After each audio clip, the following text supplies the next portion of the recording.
Praise lord. దేవాతి దేవునికి వందనాలు. ప్రభు నామమున మీ అందరికీ నా ప్రత్యేకమైన వందనాలు, శుభాలు తెలియజేస్తున్నాను.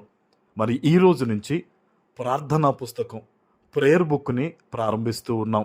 మీ ప్రార్థనవసతుల్ని మన వాట్సాప్ నెంబర్కి పంపించండి. అవన్నీ కూడా మేము ప్రేయర్ బుక్లో యాడ్ చేసి ప్రతిరోజు మీకోసం ప్రార్థన చేస్తాం. ఈ దినము కొరకు ఏర్పాటు చేయబడిన దేవుని వాగ్దానము జకర్యా గ్రంథము 9వ అధ్యాయము 12వ వచనము. బంధకములలో పడియుండియు నిరీక్షణ గలవారులారా, మీ కోటను మరలా ప్రవేశించుడి. రెండంతలుగా మీకు మేలు చేసేదనని నేడు నేను మీకు తెలియజేయుచున్నాను. దేవుని నామానికి మహిమ కలుగునుగాక.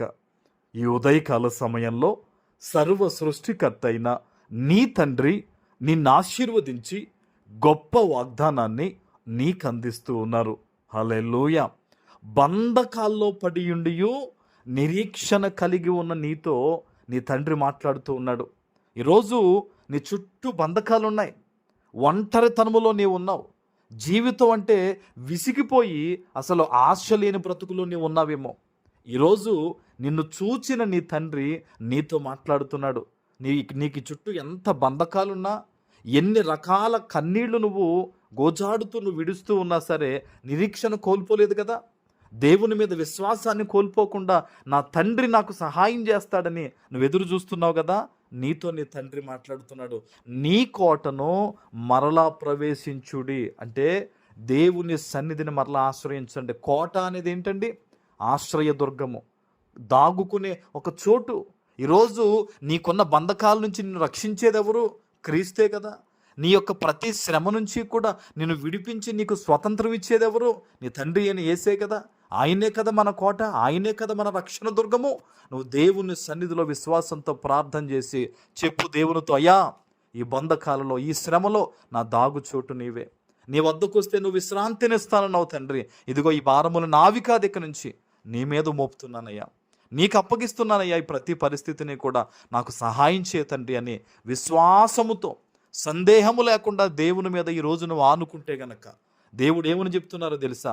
రెండంతలుగా మీకు మేలు చేస్తానంటున్నాడు ఆయన. హల్లెలూయా, హల్లెలూయా. నాకు ఈ కొద్దిపాటు అప్పు తీరిపోతే బాగున్నాం, నా బిడ్డకి మాత్రం ఉద్యోగం వస్తే చాలు, ఈ కార్యం జరిగితే చాలు, ఈ శోధన పోతే చాలు అనుకుంటున్నావు కదా. కానీ దేవుడు ఏం చెప్తున్నాడో తెలుసా?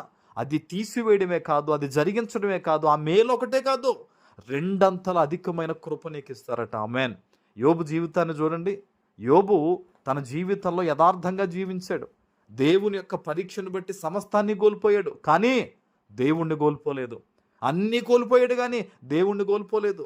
ఈరోజు నీ జీవితం కూడా ఒకవేళ నువ్వు ఏదైనా కోల్పోయి ఉండొచ్చు, నిరీక్షణ లేకుండా ఉండొచ్చు, కానీ దేవుణ్ణి కోల్పోవద్దు.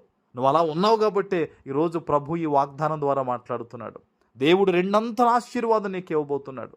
ఏ విషయంలో అయితే ప్రభువా నాకు సహాయం చేయని నువ్వు అడుగుతున్నావో అవన్నీ దేవుడు చూశారు.